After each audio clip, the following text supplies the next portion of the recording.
that everyone is out for blood for. And I think the circuit points, I believe, are rewarded to the top 16. I think we're getting underway. So starting on PS1, which is, you know, it's the new Smash Villa Smash Ultimate. Absolutely. Pichu versus Richter. What do you really make? What do you make of this? I think this matchup is pretty bad for Richter. I've heard other. In fact, I heard SBF tell me that Richter's a pretty bad matchup. Sorry, Pichu is a pretty bad matchup for Richter.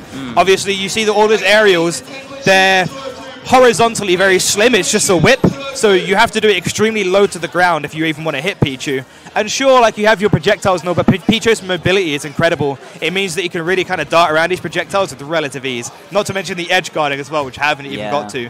It feels like Richter has very little going for him in this matchup, if I'm honest.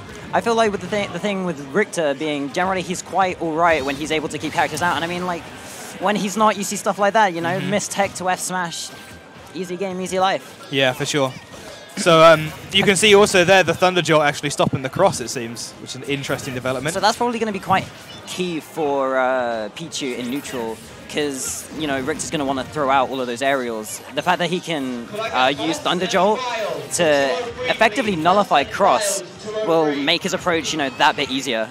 Yeah, definitely. Something I saw Jay Miller doing not long ago, because he's a Simon main now, is he'll throw the cross off stage, like opposite direction of him, and then just jump over it, because it doesn't stop until it comes back to Richter. Oh, right. Oh, gets the axe, nicely done by Ray there. It's crazy, and especially for catching 2 frames and recoveries in general. Like you just saw there, like Pichu using a, pardon me, using a directional recovery to try and get back, but still getting sniped out with cross. It's quite ludicrous. Yeah, I gotta say, SBF is playing a little bit less careful than he was this first stock, but I do like Ray's play here. He's actually been quite precise with a lot of his aerials, and he's showing that he definitely has the capacity to ledge trap pretty efficiently, which is the strongest part of Richter's game plan. Misses the tech, doesn't quite get S-Smash for it again, but he can't afford to keep missing the techs against those low-down neutral airs. Although it's quite even at the moment, especially considering Pichu's weight, like, SBF is doing a fantastic job at staying close to Richter, not allowing him to try and really set up any of his traps, like you just saw there. Like, he just, even the soft nair, like, enough to completely send Richter to his demise. Yeah, definitely, dude. Richter is, he's the Smash equivalent of Macaulay Culkin in Home Alone. And Pichu is the thief trying to get inside his house. And he's just throwing stuff at him. He's electrocuting him. He's got in the shed. He throws the Holy Water. He gets an F-Smash and actually evens up this game real quick. This game feels like it's been dominated quite heavily by SBF, but Ray's getting these few important hits where they count. But here comes SBF back with a pretty big conversion. Gets the down throw. I mean, we're not even 3 minutes in as well, and we're on our last stock. I feel like this game has gone really quickly without us even noticing. Yeah, Pichu kind of forces the issue in that regard. Unfortunate, you can see the Holy Water bottle actually bounced off of SBF's shield and then landed right in front of him. And because it hit something else that wasn't Richter, it actually wasn't Richter's Holy Water anymore, and he got damaged by it. Wonderful parry, but unfortunately, because of the fact that Richter bounces once he hits something with down air, he was safe, but unfortunately nothing can save you from the frame 5. The twinkle toes. 8 frame lasting move. It's an interesting move, isn't it? It's an interesting one. I really don't like it. I will stay impartial. I will stay impartial. But you hate it, really? No. Never said such a ridiculous thing. I hate his back air more. The other thing that a lot of people don't talk about in regards to Pichu is how good his out of shield game is. He has a frame 5 back air. He has, I forget what frame neutral air is, but it's really fast as well. His aerials are just incredible. And you can see that Ray was missing quite a few techs on the neutral airs there, and that's because of the really awkward knockback. To you. I'm right on the edge of my seat. That's because of the really awkward knockback angle it sends you at. It kind of like instantly knocks you down. It doesn't really... Sorry? The neutral air, Pichu's neutral air. Yeah, it's puts you into a tech situation. Yeah, for sure. I mean, it's a lot like... what was the move? Old Pichu used to use it. The short balls of auto cancel down air that Pichu used to do. You'd miss a tech on that quite often because of the kind of awkward knockback angle. And that's what SBF was looking for. That's why he was able to get that jab block F smash in the first game. I think it's also quite jarring as well how Pichu is so strong. Yeah. But it's Pichu, you know, just like you look at the character and he was a meme character. He was a meme. Us early 2000s kids, we know Pichu is a little weakling. Please don't blame me, but I never actually played Melee. You've never played Melee? The first time I played Melee was for about 15 minutes at Shine 2017. Wow. I hated it. That's nuts. Oh, careful. So you can tell that I was a Smash 4 kid. Yeah, But going into Game 2, you know the Pokemon League. Now, I think this is a really interesting pick as a counter pick because it's essentially the same layout as PS1, right? Yeah. Just it's got walls. The BlastZones are slightly different as well, I believe. Oh, are they bigger or smaller? I'm not sure. I just know they're different. Right. Sorry. Well, I think they might be smaller. I feel from experience it would definitely not be surprising if they're smaller, in which case it's kind of a bad thing for Richter because Pichu still kills Mad like absurdly early. Definitely. And this is only really going to exacerbate that strength. I like the angled aerial we just saw there as well, though. The upwards angled forward air so that you can poke them on the platform from a safer range. Right. Really nicely done by Ray. This stage is really weird. Are you a Pokemon fan at all? Me? Kind of. Okay. I stopped playing. Oh no, gets sniped out of the tether by the Thunder Jolt. That is unfortunate for Ray. Right now we see the two characters duking at it at neutral with Ray establishing ledge dominance. It's the forward air, the ball bouncing off the shield again. Gets another forward air, up air. Gets the grab. And this is where Pichu just does all the damage, continually keeping Richter in disadvantage. A character that already has a pretty abysmal disadvantage state.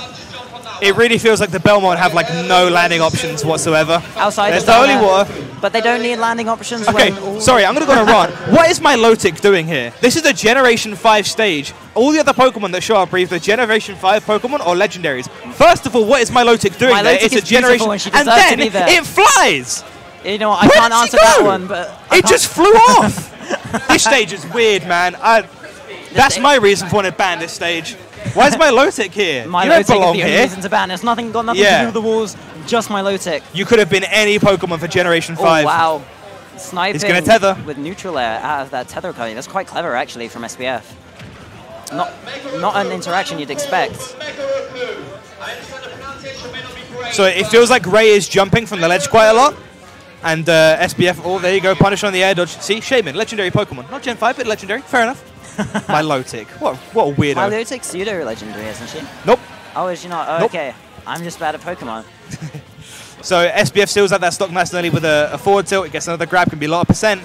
Good directional air dodge. So what I'm beginning to notice is the fact that Ray is really trying to set up a typical neutral with Richter in that he's trying to throw lots of projectiles. But because of Pichu's short stature and incredible mobility, he's just not really getting the option to start what he wants. You know? Yeah. You'll see SBF continually run underneath holy water. He'll jump over cross, and there's really nothing that Richter can do about that because he's just, unfortunately, kind of slow. For sure, yeah. You're definitely finding that the characters with the good mobility are the ones that shut down the projectile characters. If you watch like Fox versus Snake, right? Like they just have the ability to deny them the space to set up like they want to. Absolutely. And then there's the edge guarding as well. Getting the sour spot, but to be honest, it's just a second hitbox. There's nothing sour about that move. Yeah, the first hit does a ridiculous amount of hit stun as well. I don't know if you've been hit by that enough, but I saw Jezzo die to a down air from Pichu at 60. Yeah. You know? Before hit as well. And that's just crazy, but well done on SBF's part, taking it with a clean 2-0. I think that's a really good way to start up wavy singles. Yeah, not a bad performance from Ray either, considering that I hadn't heard of him before. Right. That's a pretty horrendous matchup. He actually, and SBF is a very established player, right? Like finished Smash 4 as top 10 in the UK. So not a bad performance whatsoever. I'm very interested in seeing how SBF does this tournament because I know that he's kind of switched around characters a bit. He was a Diddy Kong main in Smash 4, and he's not really feeling Diddy Kong in this game. A lot of Diddy Kong mains don't seem to be. And I believe we have I was going to say my boy, but he deserves a more dignified title than that. My friend, my friend and yours. My deepest friend. Moke. I love Moke, dude. We have Moke versus another player I don't quite recognize.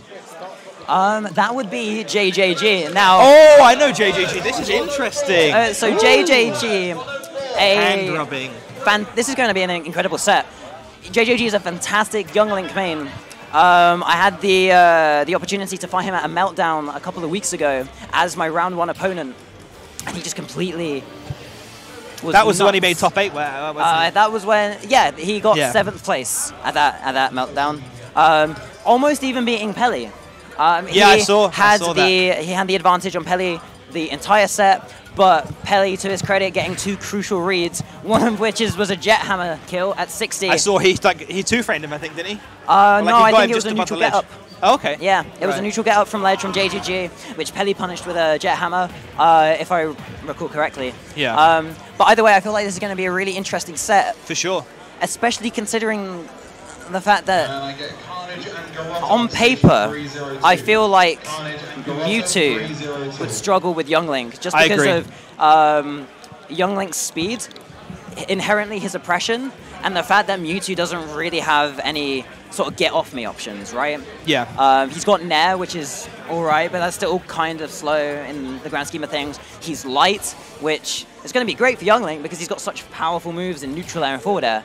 And he's big. Yeah, he's big. You know? So he's just going to get hit by projectile after projectile. But we're going to PS1. JJG is a bit of an enigma to me right now because obviously he did get the top 8 in Meltdown. He's already taken some pretty impressive names. But he does have a couple of reasonably low placings at Meltdowns and Lab as well. A couple kind of surprising losses considering what we've seen he's capable of. Right. So this is a really interesting set to me because Moke is kind of in the same position, right? He actually won a reasonably sized Midlands regional not long ago. Oh, really? Ultimate O'Neill's. This is a tournament that Wills was at, GP was at, Vulcan, you know, a lot of solid players, and Moke was the winner. And yet, I really don't know what to think of Mewtwo in this game yet. I've heard some very conflicting things from Mewtwo he seems players. Like a very polarizing character. Yeah, I know Moke has quite a lot of belief in him, but we'll see if that belief is well placed here. Moke versus JJG. If this is round 2 pulls, it's kind of nutty. This is round 1 pull still. Sorry, wait. According to the overlay, it's still round 1. Wait, according to the overlay, they're playing Pichu and Richter as well. So oh, that is a good point. I'm pretty sure it's round 2 of course. Apparently, Ambler has left poor Reptile in charge of the stream, and he's not quite sure what to do. So please do not hate on the overlay. We're just working through some technical difficulties. Picture of Cat hanging there, baby.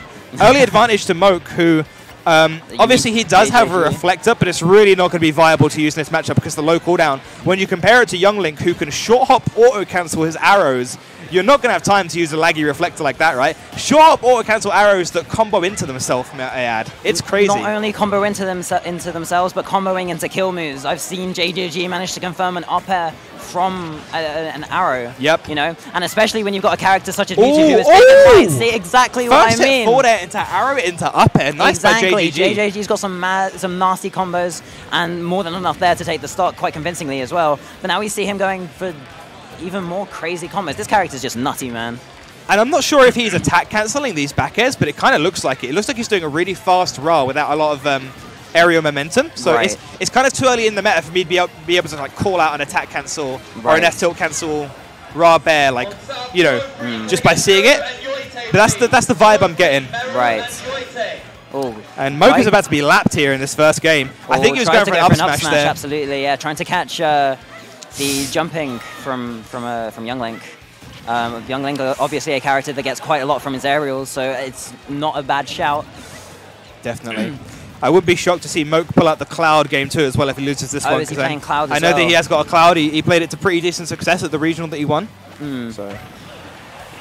That neutral air is just so good. I can't remember what frame it is. Definitely don't think it's frame 7. It looks too fast for that. But Moke's he's dash grabbing quite a lot in the kind of reactable zone. He's doing a lot of dash grabs when JJG has time to react to it. And I think it's because he's getting antsy. He's like, oh, I'm finally in on the projectile wall. But JJG is absolutely going on him with Nair. Oh my god, what frame is that? Drops the bomb on him. Is he about to 3-stock him? Back throw. He's living. Wow, that move. Reached the jump with the back air, but JJG's alive. He's got the bomb in hand. So that was amazing by JJG, using a directional air dodge to try and make his recovery back to stage more elusive while holding the bomb, so that he can actually cancel that lag early and still make it back to stage. He's alive after that dash attack. What amazing DI from JJG. Fantastic DI. Oh, like bomb into neutral air, strong hit neutral air as well. Please don't be the first 3-stock on stream, Moke. I like you too much for this, man. Don't let it happen. Hey, there we go. Everyone's okay. Can we see JJG get the JJV? the JJV3. Is he about to get the JJG V3? No, absolutely not, which is unfortunate. But tries to tech chase with the down tilt. Probably would have committed to a forward air, I imagine. The lingering hitbox. Mewtwo's air dodge, just like everyone else's. He's immortal now. He has a mortal air dodge. He can't air dodge through that whole up air anymore. And on the JJG is just running away with this, man. Like, just feeling absolutely no sort of pressure from Mewtwo at all. Yeah, you can see the pivot cancel left tilt's coming out now, and that's the kind of input that you can only do if you're feeling pretty calm. It's very easy to mess up. I feel like JJG could catch Moke with a dash attack perhaps, but to be honest, it looks like Moke is shielding a lot. which is understandable considering that he's, you know, almost at 120%. Yeah. But unfortunately, there we are. I really loved to see towards the end there, JJG completely read Moke's air dodge out of disadvantage, like a million years in advance, chased him onto the platform. And you know, I did know of JJG back in Smash 4. He never really came to many tournaments. He was too old to attend Meltdown, which I think is what he lives... Sorry, too young. He's too old, can you imagine? Get out. The future is now, old man. He was too young to attend Meltdown, but I know that that's where he lived closest to. Right. I know he was a content creator. I think he's got quite a decently sized YouTube channel under the name Joshua JJG. And he was a Toon Link main back in Smash 4. Yeah, a little cheeky plug, you know. Follow us at Aperture Inkling and Nocturnal Fudge. Hell yeah. Yeah, he was a content creator, and it's nice to finally see him, you know, kind of a recognizable face that we knew was in the UK scene, which hadn't really shown up yet. Just as you predicted, though, Moke switching from the Mewtwo to the Cloud, which is probably going to be in Moke's best interest. Yeah. I feel like neutral-wise, there's a lot more that Cloud has going for him than Mewtwo. Yeah. Especially with such big aerials, with such, you know, low amounts of landing lag. Low profiling the arrow with the down tilt, which is quite interesting. Maybe Moke can utilize that. That must have been an attack cancel back air. So did you see that? Almost an instant RAR after the down tilt. Down tilt back air has got to not be a true combo without attack cancelling. That was really nice. That's a testament to JJG, you know, practicing that tech. Yeah, he's definitely clearly labbed it out. And to be able to pull it off like this early in the meta in tournament, I can't do it. I've been practicing it, but I don't have the guts to do it in tournament. Yeah, because I feel like I'm just going to mess it up. If you mess it up, you could end up losing an entire advantage state, and that's not really what you want. For sure. Especially at this point in the meta. I've got to say, I like the Cloud pick here from Moke. For one thing, because I do actually like his Cloud a bit more than his Mewtwo. I think it's a bit fresher with it. Oh, wonderful pivot grab. That was really nice, yeah. I also think that, like, you know, he has the mobility now. That's kind of what he needed. He needed to be able to like schmoove a little bit more. Mewtwo, I mean, he's pretty fast, but his hurt box is pretty huge. He's just a pretty clunky character. Cloud has a lot of like about 5 or so seconds left on this limit. I don't agree with that choice to ledge. Not only because he died, but he was so high up that it was essentially reactable. Yeah. He should have just burned his limit. I would imagine he wanted to keep it so that he could try and get the stock lead. But because of that, look at that. He's lost the stock and has taken 80%.